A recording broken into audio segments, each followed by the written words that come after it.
Everyone, welcome back to my channel. तो जैसे कि हमने लास्ट वीडियो में हमने बाकी पार्ट्स देखे थे, पार्ट्स के बारे में पढ़ा था। तो अब हम जो पार्ट्स हैं हमारे किंगडम फंजाई के, उनको पूरा ब्रीफली डिस्कस करते हैं। तो हमने देखा था कि किंगडम फंजाई के 4 पार्ट्स थे हमारे पास। 4 टाइप्स में हमने किंगडम फंजाई को डिवाइड किया था: फाइकोमाइसिटिस, एस्कोमाइसिटिस, बेसिडियोमाइसिटिस एंड ड्यूटेरोमाइसिटिस।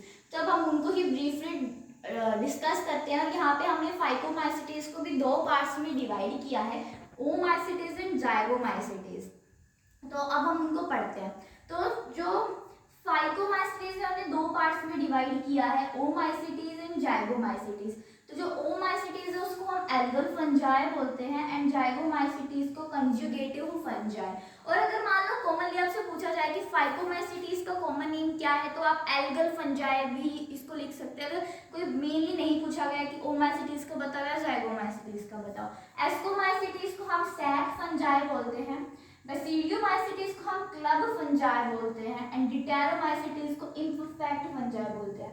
ड्यूटेरोमाइसिटिस को हम इम्परफेक्ट फंजाई इसलिए बोलते हैं क्योंकि हमने पिछले वीडियो में भी पढ़ा था कि जो ड्यूटेरोमाइसिटिस है इसमें सेक्सुअल रिप्रोडक्शन नहीं होता, इसलिए इसको हम इम्परफेक्ट फंजाई बोलते हैं क्योंकि इसमें सेक्सुअल रिप्रोडक्शन नहीं होता।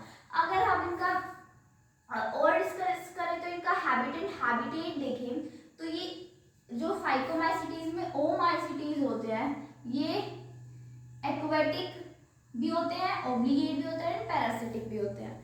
उसके बाद जो जाइगोमाइसिटीज है बस इतना फर्क है, जो ओमाइसिटीज है ये एक्वेटिक होते हैं एंड जाइगोमाइसिटीज है वो टेरेस्ट्रियल होते हैं। बाकी ये दोनों ऑब्लिगेट एंड पैरासिटिक होते हैं। उसके बाद एस्कोमाइसिटीज में देखिए तो ये टेरेस्ट्रियल होते हैं जिसमें ये सेप्रोफिटिक भी हो सकते हैं, पैरासिटिक भी हो सकते हैं और कोप्रोफिलस। सेप्रोफिटिक एंड पैरासिटिक का तो आपको पता ही है, ये डेड एंड डिकेइंग पे फेड ऑन करे, पैरासिटिक जो डायरेक्टली होस्ट पे फेड ऑन करे without killing the host, and coprophilous होता है जो डंग पे फेड ऑन करते हैं।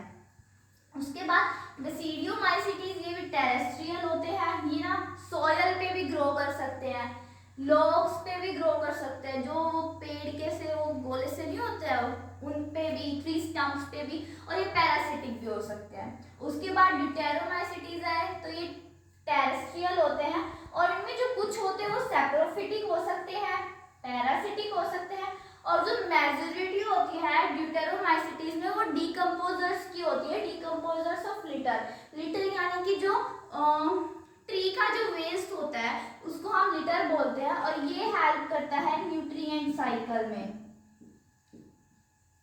जो लिटर हेल्प करता है वो हेल्प करता है न्यूट्रिएंट साइकिल में। उसके बाद सेल वॉल देखें तो फाइकोमाइसिटीज में जो सिर्फ ओमाइसिटीज है उसकी सेल वॉल सेलुलोज की बनी हुई होती है। बाकी हमारे जितने भी हैं जाइगोमाइसिटीज, एस्कोमाइसिटीज, बेसिडियोमाइसिटीज, ड्यूटेरोमाइसिटीज, इन सब की सेल वॉल काइटिन की बनी होती है, यानी कि इनमें फंगल सेलुलोज और पॉलीसैकेराइड्स की इनकी जो सेल वॉल होती है वो बनी हुई होती है, सिवाय ओमाइसिटीज को छोड़ के जिसकी सेल वॉल सेलुलोज की बनी हुई होती है। उसके बाद सेप्टा देखिए, सेप्टा हमने पढ़ा था, सेप्टा क्या होता है, सेप्टा एक क्रॉस वॉल होता है, ठीक है। ये जो हमारे फाइकोमाइसिटीज है ये हमने पढ़ा था कि एसेप्टेट होते हैं, इनमें सेप्टा प्रेजेंट नहीं होता, यानी कि इनमें कोइनोसिटिक कंडीशन हमने पढ़ी थी, यानी कि ऐसा लगता है एक सिंगल ट्यूब में बहुत सारी न्यूक्लियाई फिल कर दी हो हमने, यानी मल्टी न्यूक्लिएटेड कंडीशन इसमें हमने पढ़ी थी एसेप्टेट वाले में। और जो बाकी थे हमारे एस्कोमाइसिटीज, बेसिडियोमाइसिटीज एंड ड्यूटेरोमाइसिटीज वो सारे सेप्टेट होते हैं और ब्रांच्ड होते हैं, यानी इनमें सेप्टा प्रेजेंट होता है। अब सिंपल सी बात है कि हमने पढ़ा है एसेप्टेट, अगर सेप्टा ही नहीं होगा तो सेप्टल पोर भी प्रेजेंट नहीं होगा, सेप्टा होगा तो सेप्टल पोर प्रेजेंट होगा। ऐसा ही है कि सेप्टल पोर इसमें जो हमारे फाइकोमाइसिटीज में तो सेप्टा ही नहीं है तो ऑब्वियसली बात है कि सेप्टल पोर भी एब्सेंट मिलेगा, और बाकी जो तीनों बचे उनमें सेप्टा है तो इनमें सेप्टल पोर भी प्रेजेंट होता है। अब अगर एसेक्सुअल स्पोर देखें तो जो हमारा फाइकोमाइसिटीज में ओमाइसिटीज है ये जूस्पोर में बनता है। जूस्पोर हमने पढ़ा था पिछले में, हमने पूरा ब्रीफली डिफाइन किया था कि जो हमारे एसेक्सुअल के method zoospore, sporangiospore and conidia, ये हमने तीनों डिस्कस किए थे। अगर आपको इनके बारे में जानना है तो आप मेरी प्रीवियस वीडियो देख सकते हैं। तो जूस्पोर में बनते हैं और जो जाइगोमाइसिटीज होते हैं वो स्पोरेंजियोस्पोर में बनते हैं। उसके बाद जो एस्कोमाइसिटीज है उनमें एसेक्सुअल कोनिडिया होता है। और बेसिडियोमाइसिटीज में जो एसेक्सुअल स्पोर बनते हैं वो वेजिटेटिव रिप्रोडक्शन की वजह से बनते हैं, और मेनली जो फ्रेगमेंटेशन होता है ना, यानी कि छोटे छोटे फिलामेंट्स में ब्रेक डाउन होना वो कॉमन होता है इसमें। और जो ड्यूटेरोमाइसिटीज है उसमें भी कोनिडिया की हेल्प से ही एसेक्सुअल स्पोर्स बनते हैं। तो अब हम अगर आगे के फीचर देखें, तो अगर हम सेक्सुअल स्पोर देखें तो जो फाइकोमाइसिटीज है उसमें जो सेक्सुअल स्पोर है वो ओस्पोर, एंड जाइगोमाइसिटीज में जाइगोस्पोर। इनमें जाइगोट का फॉर्मेशन होता है दोनों में, यानी कि जो जाइगोट का फॉर्मेशन हो रहा है तो इनकी प्रायोरिटी क्या होगी 2n, यानी कि डिप्लॉयड होते हैं ये दोनों। उसके बाद एस्कोमाइसिटीज में एस्कोस्पोर जो होते हैं हैप्लॉइड, और ये एंडोजीनस होते हैं। एंडोजीनस यानी कि जो अंदर फॉर्म हो, इनसाइड जो अंदर की साइड फॉर्म होते हैं वो एंडोजीनस होते हैं। अब बेसिडियोमाइसिटीज ये बेसिडियो कार्पो सेक्सुअल स्पोर्स होते हैं इनके, और ये भी हैप्लॉइड होते हैं एंड एक्सोजीनस, यानी कि ये बाहर की साइड फॉर्म होते हैं। एंड ड्यूटेरोमाइसिटीज में हमने बताया था सेक्सुअल रिप्रोडक्शन होता ही नहीं है, सेक्सुअल स्पोर्स में फॉर्म ही नहीं होते, तो इसलिए इसको इम्परफेक्ट फंजाई भी बोला जाता है। तो यानी कि इसमें सेक्सुअल स्पोर्स एब्सेंट होता है। उसके बाद फ्रूटिंग बॉडीज देखें तो फाइकोमाइसिटीज में दोनों में ये एब्सेंट होती है, एंड ड्यूटेरोमाइसिटीज में भी ये एब्सेंट होती है। और जो एस्कोमाइसिटीज एंड बेसिडियोमाइसिटीज इन दो में ये होती है। एस्कोमाइसिटीज में फ्रूटिंग बॉडीज एस्कोकार्प होती हैं, एंड बेसिडियोमाइसिटीज में बेसिडियोकार्प। उसके बाद site of karyogamy and meiosis देखें, यानी कि मियोसिस की साइट देखें तो ओमाइसिटीज में तो ओस्पोर होते हैं, जाइगोमाइसिटीज में जाइगोस्पोर। उसके बाद एस्कोमाइसिटीज में होते हैं एस्कस, एंड बेसिडियोमाइसिटीज में बेसिडियम। ये आपको नाम याद रखने पड़ेंगे, बहुत सिमिलर है, इनके नाम से ही मिलते जुलते हैं ये बिल्कुल। जैसे ओमाइसिटीज में ओस्पोर, जाइगोमाइसिटीज में जाइगोस्पोर, एस्कोमाइसिटीज में एस्कस, बेसिडियोमाइसिटीज में बेसिडियम, एंड ड्यूटेरोमाइसिटीज में एब्सेंट। उसके बाद मेथड ऑफ डाइकैरियोटाइजेशन देखिए तो ये क्या होता है, डाइकैरियोन स्टेज हमने पढ़ी थी, इसमें डाइकैरियोन स्टेज का फॉर्मेशन होता है। डाइकैरियोन स्टेज फिर से एक बार थोड़ा बता देती हूँ क्या होता है। डाइकैरियोन स्टेज n+n वाली कंडीशन होती है जो एस्कोमाइसिटीज एंड बेसिडियोमाइसिटीज में होती है, और ये हमें पढ़ा था कि जो सेक्सुअल रिप्रोडक्शन होता है एस्कोमाइसिटीज और बेसिडियोमाइसिटीज में वो एक एडिशनल स्टेज की हेल्प से होता है जो डाइकैरियोन स्टेज होती है, यानी कि n+n वाली स्टेज। और ये प्लाज्मोगैमी एंड कैरियोगैमी हमने पढ़े थे। प्लाज्मोगैमी एंड कैरियोगैमी क्या होता है, प्लाज्मोगैमी तो होता है हमारे पास फ्यूजन ऑफ प्रोटोप्लास्ट, जो ये सेक्सुअल रिप्रोडक्शन के हमने मेथड पढ़े थे कुछ, और कैरियोगैमी होता है न्यूक्लियर फ्यूजन। और हमने ये भी पढ़ा था कि ये फाइकोमाइसिटीज में एब्सेंट होता है, मतलब फाइकोमाइसिटीज में ऐसा कुछ भी नहीं होता।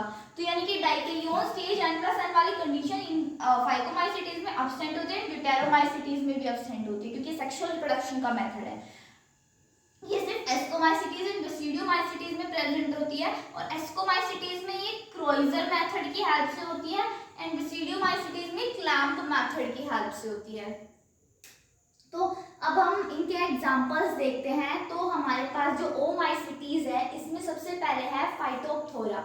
ये इसका काम क्या होता है, ये जो पोटैटो में ना लेट ब्लाइंड कोज करता है, यानी कि पोटैटो को खराब करना स्टार्ट कर देता है। और आपने जैसे पढ़ा भी है हिस्ट्री में कि आयरिश फेमाइन हुआ था, उस टाइम पे क्या हुआ था कि जो आयरिश के लोग थे उन सबने ना पोटैटो बो रखे थे, हर जगह पोटैटो की खेती थी, और वहां पे ना सारे पोटैटो खराब हो गए थे, जिसके कारण कि उनमें कोई बीमारी फैल गई थी, वो फाइटोप्थोरा थी, जो जिन्होंने सारे पोटैटो खराब कर दिए थे, और आयरिश के जो लोग थे वो भूखे मर गए थे, इसलिए ये रिस्पॉन्सिबल होते हैं आयरिश फेमाइन के लिए। और दूसरा है हमारे पास एल ब्यूगोई, ओब्लिगेट होते हैं, पैरासाइट होते हैं, पैरासिटिक होते हैं मस्टर्ड पे, या फिर अगर आपको कहीं पे क्रूसिफर लिखा दिख जाए तो कंफ्यूज मत होना, मस्टर्ड को हम क्रूसिफर भी बोल सकते हैं, ठीक है। उसके बाद आता है जाइगोमाइसिटीज में म्यूकर एंड राइजोपस। राइजोपस हमारे पास ब्रेड माउल्ड होता है, इनके बारे में इतना ज्यादा नहीं पढ़ना, मेनली नाम और उनका छोटा मोटा काम याद रखें। उसके बाद आता है एस्कोमाइसिटीज। सबसे पहले आता है ईस्ट, जो यूनिसेलुलर है। ईस्ट का काम क्या होता है, ये ब्रीविंग इंडस्ट्रीज में, यानी कि ड्रिंकिंग जो इंडस्ट्रीज होती है ना उनमें यूज होती है, और बेकिंग इंडस्ट्रीज में यूज होता है ईस्ट। उसके बाद आता है दूसरा पेंसिलियम, जो जिसको हम ग्रीन ब्लू ग्रीन माउल्ड भी बोलते हैं, और ये ना एंटीबॉडीज बनाता है। इसका काम होता है एंटीबॉडीज बनाना, जैसे कि पेनिसिलिन हमने भी बताया था, पेनिसिलिन पैथोजेनिक होती है, एंटीबॉडीज होती हैं ये। उसके बाद आता है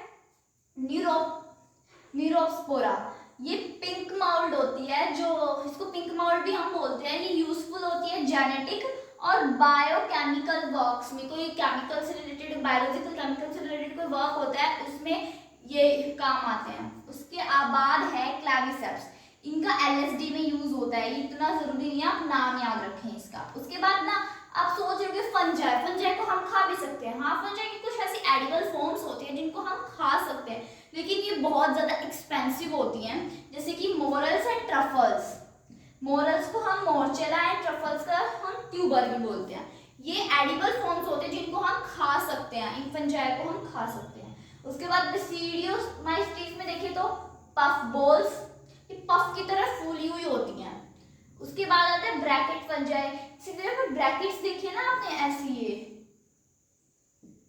इस टाइप की फंजाई होती है, ब्रैकेट्स बनी हुई होती हैं इसमें। उसके बाद आता है टूड्स, ठीक है, ये भी एक फंजाई है।